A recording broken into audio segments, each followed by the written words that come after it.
साहब ने फिर ऑपरेशन संदूर का जिक्र किया। इंटरेस्टिंग न्यूज कल आई कि भाई Xi Jinping 11 Jinping if I may is not attending BRICS. तो चाइना को झटका ब्राजील ने दिया है और भारत को दूल्हे राजा बनाया है और मोदी जी को सर पर बिठाया है। पाकिस्तान को शायद वार्न भी किया जा रहा है। Working with India will give you benefit, और अगर आप काम नहीं करेंगे इंडिया के साथ तो फिर आपको जो है इसका खुमियाजा भुगतना पड़ेगा। जब वो ये कह रहे हैं कि कोई नेबर काम नहीं करेगा तो उनका इशारा पाकिस्तान की तरफ है। इसके लिए अटेंड नहीं करने वाले हैं क्योंकि ब्राजील ने एक तरह से प्राइम मिनिस्टर मोदी को स्टेट डिनर के लिए इनवाइट कर दिया। एक एपिसोड हुआ है कल और परसों बीजिंग में कि वहां पर पाकिस्तान और भारत के डिफेंस मिनिस्टर्स और नेशनल सिक्योरिटी एडवाइजर्स आमने सामने आए। What about post-conflict intelligence sharing? You know, this is of course a very rich harvest for China. Let me.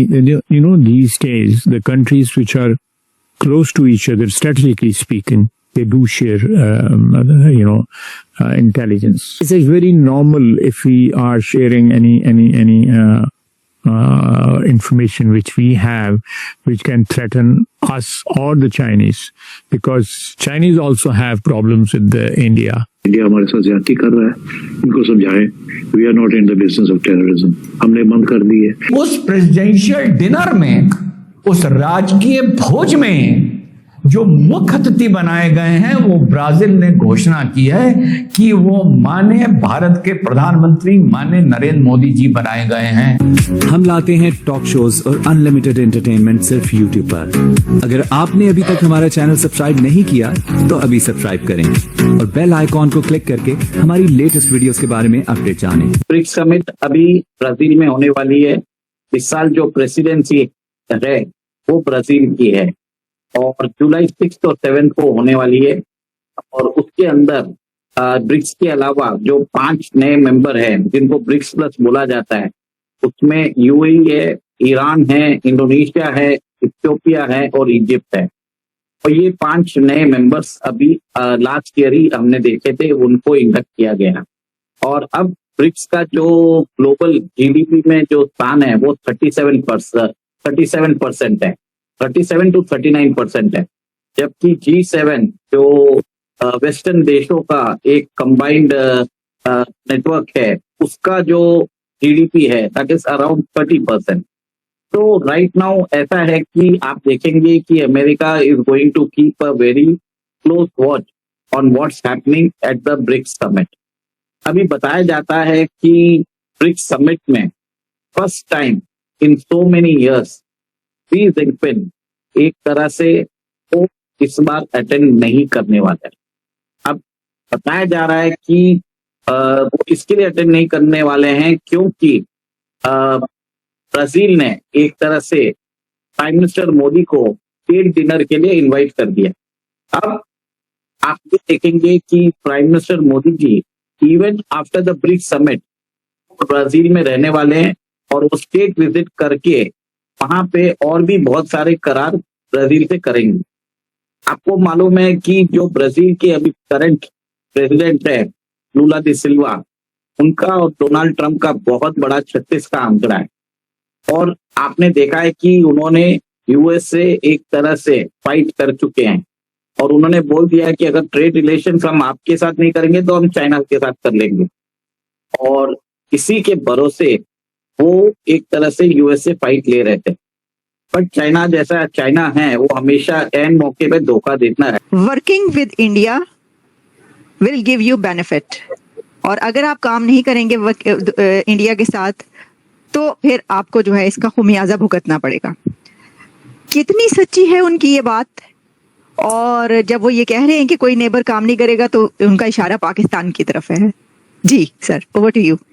जी सच्ची बात है, मैं बल्कि खुश हुआ हूँ जयशंकर साहब की स्टेटमेंट से।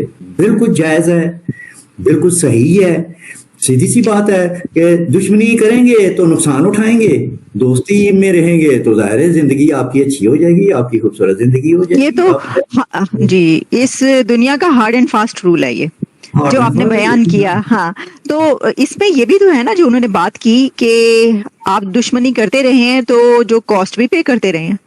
बिल्कुल दरवाजे पर एक बहुत बड़ी एटमी ताकत किसी भी वक्त पाकिस्तान में दाखिल होने के लिए तैयार है। हमारे बदतरीन दुश्मन जो हमारा वजूद मिटाना चाहते हैं और पाकिस्तान को भी उसी तरह भारत में शामिल करना चाहते हैं जैसे रूस ने यूक्रेन को शामिल कर लिया है, या इसराइल शाम को शामिल कर रहा है, या गजा को शामिल करना चाहता है। हर मुल्क ग्रेटर की आइडियोलॉजी रखता है। ये पाकिस्तानी कौम को ये बात बहुत अच्छी तरह समझ लेनी चाहिए कि पूरी मुसलमान दुनिया के लिए ये बोनस टाइम चल रहा है। अगर आप तैयारी नहीं करेंगे, समझेंगे नहीं, फिर दास्तान भी आपकी नहीं होगी दास्तानों में। तो इस बार उन्होंने धोखा दे दी। और जी ने क्या बोला था, जी जिनपिंग ने, क्योंकि हम ऑलरेडी लुला डी सिल्वा को 2 बार मिल चुके हैं, इसके लिए कोई मतलब नहीं है। इसके लिए ये देखेंगे कि चाइनीज प्रीमियर ली क्यांग जो उधर नंबर 2 पोजीशन पे है वो आने वाले हैं। इवन आपने देखा होगा भारत के अंदर जो G20 समिट हुई थी उसमें भी ली क्यांग ही आए थे। तो कहीं ना कहीं जब जी जिनपिंग को अगर किसी मीट को महत्व नहीं देना रहता है तो वो अपने नंबर 2 को भेज देते हैं। और इस बार नहीं आने का रीजन एक ही है कि जी जिनपिंग को लग रहा है कि सारा सेंटर स्टेज मोदी जी को मिलेगा। इसके लिए वो नहीं चाहते कि ओवरशैडो हो जाए, तो उन्होंने सोचा कि इससे अच्छा है मीटिंग को स्किप कर देते हैं। अब आपको समझना पड़ेगा कि ये स्किप क्यों किया गया।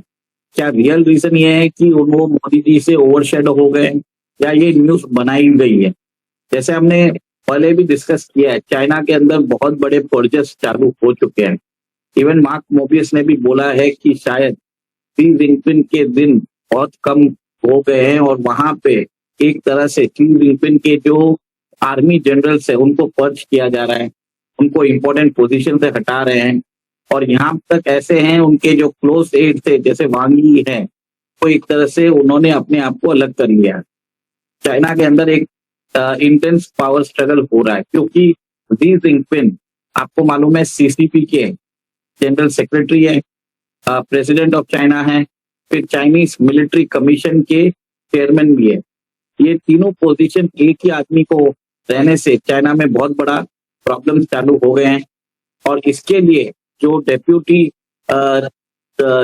चेयरमैन है चाइनीज मिलिट्री कमीशन के, वो एक तरह से ट्राई कर रहे हैं कि जी जिनपिंग ने जिनको भी अपॉइंट किया है उन सबको बाहर का रास्ता दिखाया जाए, ताकि फ्यूचर में अगर कोई पॉसिबल ट्रांजिशन होता है तो एक तरह से स्मूथ ट्रांजिशन हो।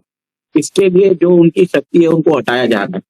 और देखिए ऐसा है कि पहले बताया जाता था कि जी जिनपिंग के साथ उनकी स्पाउस भी उनके साथ रहती थी, आजकल वो दिखाई नहीं देती है। और चाइना में स्ट्रॉन्ग रूमर्स है कि उनको एक तरह से नजरबंद भी कर रखा है और बहुत सर्वेलेंस के अंदर उनको भेजा जा रहा है।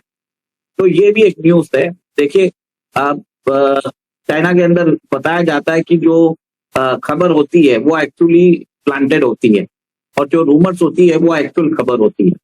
तो ये मैंने दोनों पर्सपेक्टिव दे दिया।